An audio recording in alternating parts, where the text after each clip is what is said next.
દાદા ભગવાનને મામાની પોળમાં રહે, આ જ્ઞાન થતાં પહેલાંની વાત, કે બાજુમાં એક વણિક ભાઈ, તે બિચારા સીધા હૃદયના અને બહુ સારા ઘરના હતા, જૈન ઘર. હવે એમાં આ ભાઈ જરાક હૃદયના આવે ને આવું એટલે બીજા બધા કંઈક આના બરકત નથી, જવા દો આમ તેમ, અને એનું હૃદય બહુ સારું હતું. એમને દાદા જોડે ફાવે કે આ લોકો કોઈ ગણતરી ના લે, એમને શું કરે. તો દાદા જોડે બેઠક બહુ સારી હતી એમને. એમ કરતાં કરતાં એટલું તેમની બધી વાતો પોતાની કરે. એમ કહેતો એક વખત કે દાદા આજે તો હું તમને મારી અપમાનની જગ્યા બતાવવાનો છું.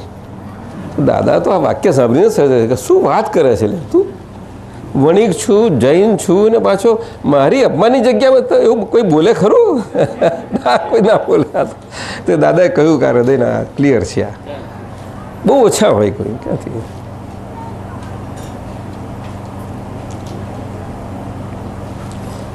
શું છે કહો સાહેબ? હે હા તે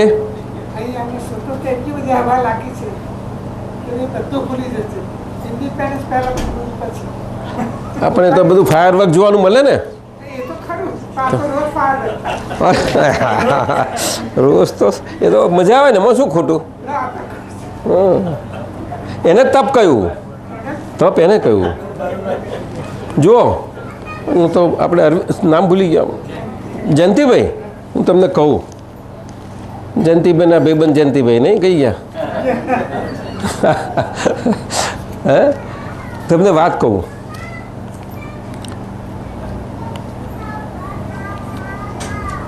આ કાળમાં, આમ તો ખરી રીતે બધા કાળમાં હોય છે, પણ આ કાળમાં ખાસ કરીને જો તપ અને તપવાની જગ્યા હોય ને તો ઘર જ છે.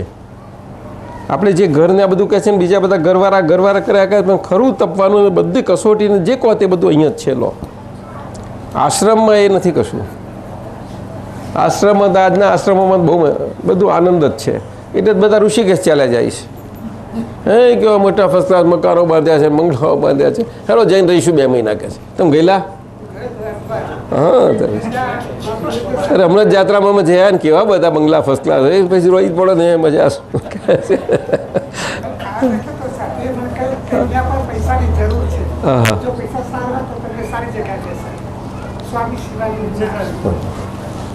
આ ઘરના જેવું તપ જ નથી આ કાળમાં તો. શું ઘર જ તપની જગ્યા રહી છે. હવે ઘર શબ્દ આપણે સમજીએ એટલે આપણે તો ઘર હોય એટલે બધા વ્યવહાર હોય ને બધું હોય. અને ખરી રીતે ભગવાને ઘર કોને કહ્યું? કે જે ઘરમાં ભગવાન વસે છે એને ઘર કહ્યું.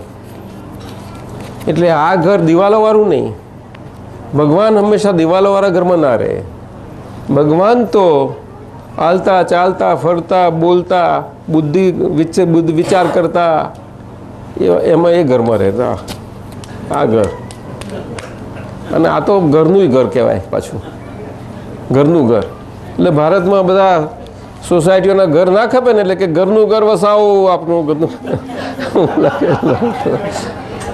વેચવા તો કળા કરવી પડે ને, વિશ્વાસ.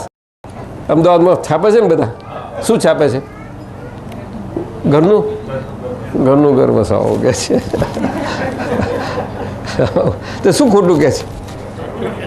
હા હા,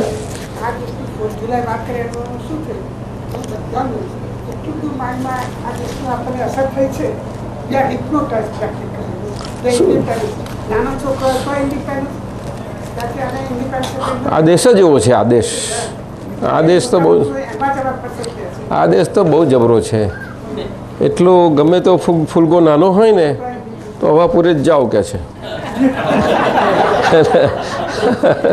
હવાપુરે જાઓ કે છે, ફૂલાયા જ કરે બધા એના પર તો દેશ ટક્યો છે આખો. એના જરાક આમ થોડુંક આટલું થાય ને તો સહન ના થાય આ દેશમાં તો, વ્યવસ્થિત ને પુણ્યનું બધું. પણ આ ધરતી અને આ ક્ષેત્ર પુણ્યવાળું છે. એટલે પુણ્યવાળું છે એટલે આ પુણ્યના પ્રકાર એના હિસાબે છેલ્લા 200-300 વર્ષમાં જે થવાનું હશે એનું જે એ પુણ્યનું થયું છે. એટલે આમાં જે જીવો ધરબાઈ રહેલા હતા બધા, એ જીવો બધા આજે એમને સ્કોપ મળ્યો છે બહાર આવવાનો. તો એમાં નિમિત્ત તો જોઈએ ને કોઈ, એની પર માથે તો આવવા બહુ મુશ્કેલી. તે પછી આવી રીતે નિમિત્ત મળેલા બધા તે આવ્યા. પહેલાં કોલોનીવાળા આવ્યા અને પછી ધીમે ધીમે બધું થયું. ખ્યાલ આવ્યો? એવું છે એમાં. એ કહે કે અમે રેડ ઇન્ડિયન કાઢી નાખ્યા, પણ એમનો હિસાબ બધો આખો એવો સરસ કુદરતી થાય છે કે એ ઊંચકાય છે, એ ઊંચકાય છે, અને આ લોકો પોતાનું થોડું ગુમાવે. કુદરત છે આ તો, ત્યાં આગળ બેલેન્સિંગ છે જયંતિભાઈ. પ્લસ માઇનસ ચાલ્યા જ કરે, એમાં કોઈને કશું કરવું ના પડે. એ ડાર્વિન કહે કે આમ થયું એવું કશું એવું બધું છે જ નહીં, કશું નથી. ડાર્વિન નથી ચાલતો ને બધું, કોઈના કોઈ ફિલોસોફર કોઈની વાતો ચાલે એવી નથી. બહુ ભેજા કડી કરેલી પાર વગરની. તમે ફિલોસોફરોએ, સાયન્ટિસ્ટોએ, મોટા વિચારકોએ, આ મોટા મોટા ડૉક્ટરોએ કોઈ બાકી નથી રાખ્યું. ડૉક્ટરો થયા તો પછી એ પાછળ જાણે કે શું મોટું બધું કેટલું નીકળ્યું છે આજે તો. સમજાય છે? આવું છે. આ કાળમાં બુદ્ધિના ચમકારા પુષ્કળ છે, જબરજસ્ત છે, પણ કેવી કે રૂંધેલી બુદ્ધિ છે, જબરજસ્ત.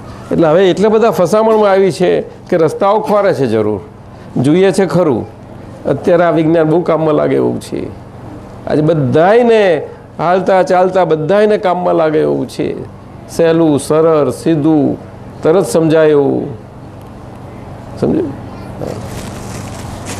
લાગે કે નહીં? બુદ્ધિના ચમકારા નથી.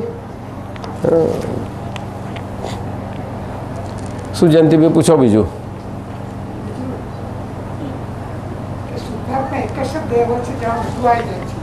બસ કરેક્ટ છે, કરેક્ટ છે. હા,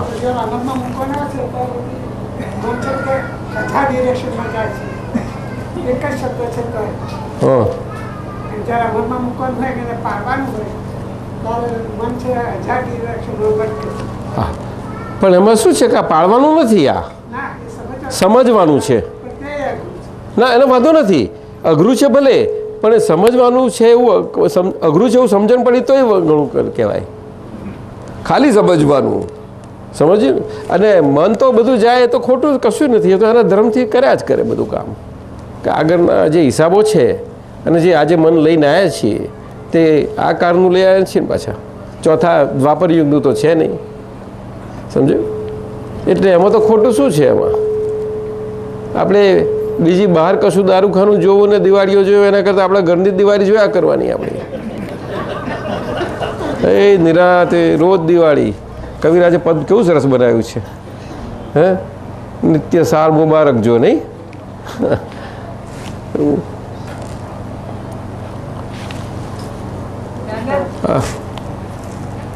કાર્યકારી અને ક્રિયાકારી, હા, એનો તફાવત. પાણી આપજો ને સાહેબ. હા, પાણી ગ્લાસ, આ ગ્લાસ. હા, બોલો. હા, હું સાંભળું છું. એ વચ્ચેનો તફાવત સમજો. હા, હા. ના, એટલે એ તો અમારે સહેજે આમ આ જ્ઞાન ક્રિયાકારી છે એનો કહેવાનો મતલબ શું છે એની પાછળ કે આજ્ઞા ધર્મથી બે વ્યૂ પોઈન્ટથી અને ફાઇલો બધો સંભાળ નિકાલ કરવાનો બાકી છે તે વ્યવસ્થિતની આજ્ઞા લક્ષ્ય કરીને જ્યાં સુધી કાર્યકારી એટલે શું કે ક્રિયાથી કાર્યકારી નથી. એ ક્રિયાથી નથી પણ આજ્ઞા ધર્મથી છે. કેવું? આજ્ઞા ધર્મથી એટલે રિલેટિવ ને રિયલ વ્યૂ પોઈન્ટથી. એવી રીતે જ્યારે આપણે પોતાના જ્ઞાયક સ્વભાવથી આપણો આજ્ઞા ધર્મ કાર્યકારીના સ્વરૂપે ના પરિણમે ત્યાં સુધી એ ક્રિયાકારી પણ છે ખરું, પણ સ્વાદ નથી આવતો એનો. જ્ઞાન સ્વયં ક્રિયાકારી છે. સમજો? એટલે આ કહેવું પડે છે ને કે આવું થાય છે તો આમ થઈ જાય છે. કોઈ એકદમ અપમાન કરીને હશે તો આવું થઈ જાય. આ મન આવું બધું આમ ભટકે એવું નથી થતું આપણને. એ રીતે કહે છે કાર્યકારી એટલે શું? પરિણામ, આજ્ઞા સ્વરૂપે પરિણામ આપવું. તે એ જ્ઞાયક સ્વભાવથી પરિણામ પામવાનું કેવી રીતે હોય? કાં તો ક્રિયાના કરતાપણાથી હોય, કાં તો સ્વભાવના ક્રિયાના કરતાપણાથી હોય. બેમાંથી કોઈ જગ્યાએ હોય. ક્રિયા સ્વભાવની પણ હોય અને અહીંયા પણ છે. અહીંયા ક્રિયાઓથી છૂટ્યા આપણે ને શુદ્ધાત્મા થયા એટલે શુદ્ધાત્માનો જ્ઞાયક સ્વભાવ, એ જ્ઞાયક સ્વભાવની જ્ઞાન ક્રિયા અને દર્શન ક્રિયા એ પેલો આજ્ઞાધર્મ બધું આવી ગયું. એ ખ્યાલ આવે ને? એ રીતે છે કાર્યકારી એટલે પુરુષાર્થ. જાગૃતિ તે રીતે. એટલે કાર્યકારી થાય નહીં એટલે કે જ્યાં સુધી આપણે ફાઇલોનો સંભાવ નિકાલ કરવો જ છે, ગમે તે હો, કોઈ પણ સંજોગ હો અને વ્યવસ્થિત ગમે તેવું હો. શું કહ્યું? છતાં પણ ફાઇલોનો સંભાવ નિકાલ જ કરવો છે, બીજું કાંઈ નથી. કારણ કે આજે આ વ્યવહારથી જે છું તેમાં મારે આ ફસામણ છે એમાંથી છૂટી બાકી એને પૂરો હિસાબ પતાવી દેવો છે બધો. કારણ આ મારું નિશ્ચય સ્વરૂપ મને પ્રાપ્ત થઈ ગયું, મારું નિશ્ચય સ્વરૂપ મને પ્રાપ્ત થઈ ગયું. એટલે હવે ફાઇલોનો સંભાવ નિકાલ કરે છે એટલે એમ જ, બીજું કશું જ નહીં. એટલે એવી રીતે એમાં આટલા બધા વ્યવહારમાં આપણે પોતાની ભૂલ ઉપર રહેવું સહેલું, બધા કહે છે ને મુશ્કેલી પડે છે પોતાની ભૂલ જોવી. એટલે પેલું વ્યવસ્થિતને ત્રીજી આજ્ઞા રક્ષણ આપી છે, આખું રક્ષણ છે. એ આજ્ઞા પ્રમાણ છે, પરંતુ એ કાર્યકારીપણે અનુભવ પ્રમાણ થતું જાય. એટલે અંદર કાર્યકારી હોય હા. તો બહાર ક્રિયાકારી બને. બહાર આપણે જ્ઞાન ક્રિયાકારી બને એટલે પરિણામ પામે. ક્રિયાકારીનો શું પરિણામ? એટલે બહાર પછી રિલેટિવ સ્વરૂપ જ રહે અને તમને રિયલ સ્વરૂપ પાકું થતું જાય, એમ કહેવા માંગે છે. એટલે જ્ઞાન ક્રિયાકારી છે આવી રીતે. એટલે પોતાના સ્વભાવનું ક્રિયાકારી પણ સહજ થયું, પછી એ સ્વભાવમાં આખું ખુલ્લો થતો ગયો, પાકું થતો ગયું. એમ કાર્યકારી એટલે ફંક્શનલ એમ કહેવાનું. એટલે પોતાની ભૂલો દેખાય નહીં ત્યાં સુધી બને નહીં ને, અને ભૂલો દેખાઈ હોય અને પ્રતિક્રમણો થાય નહીં, એ બધું એ રીતે કહેવા માંગે છે કાર્યકારી. એટલે પુરુષાર્થમાં છે, પુરુષાર્થમાં. રીટાબેન સમજાય? કાર્યકારી એટલે પુરુષાર્થે કરીને, પુરુષાર્થ, પુરુષ સ્વભાવ, સ્વભાવ આપણો એ રીતે. ક્રિયાકારી તો પરિણામ છે ને, અને પેલો પુરુષાર્થ છે એ રીતે કહે. ક્રિયાકારી છે તો બરોબર શું છે? જ્ઞાન સ્વયં ક્રિયાકારી છે. શું એ તો અક્રમ છે, વિજ્ઞાન છે, આખું અદ્ભુત છે. એ રીતે એનું બીજ જ એવું છે કે બીજ સ્વરૂપ આખું કે ક્રિયાકારી કામ કરે છે. પણ બીજ સ્વરૂપ ક્રિયાકારી કરે છે, એમાં આ બધું આજ્ઞાધર્મ તો રહે ને બાકી. એ રીતે છે, સમજ્યું? પુરુષાર્થ, જાગૃતિ, નિશ્ચય ભાવ એ બધા જે જ્યારે ભાન થયું છે હું કહું છું એના ભાગમાં જાય છે. એના ભાગમાં જાય ને જાગૃતિ. એટલે કે હું રિયલ, હું શુદ્ધ આત્મા છું અને બાકી બધું રિલેટિવ છે.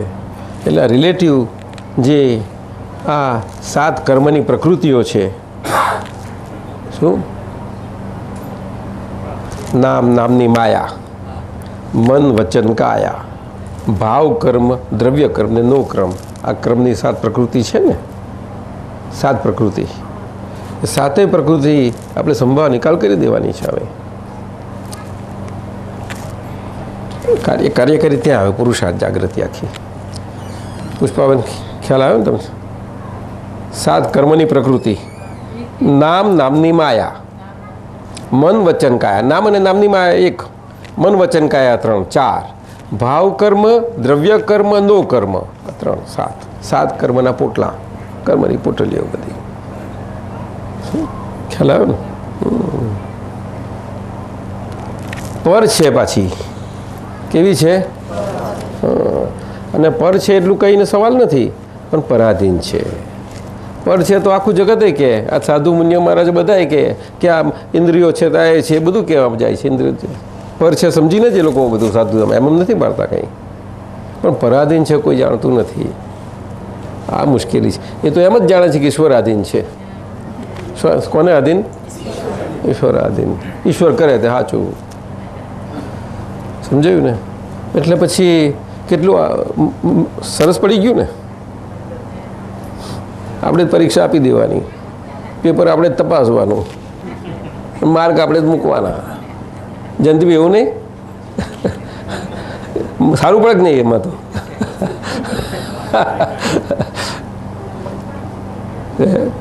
પેપર સેટર પોતે એમાં મોડરેટર ના જોઈએ નહીં સર?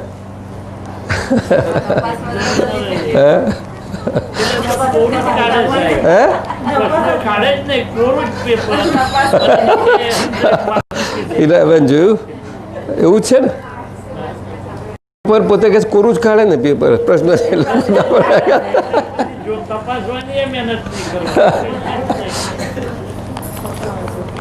હવે હું આપણે બધાને રજા લઉં હે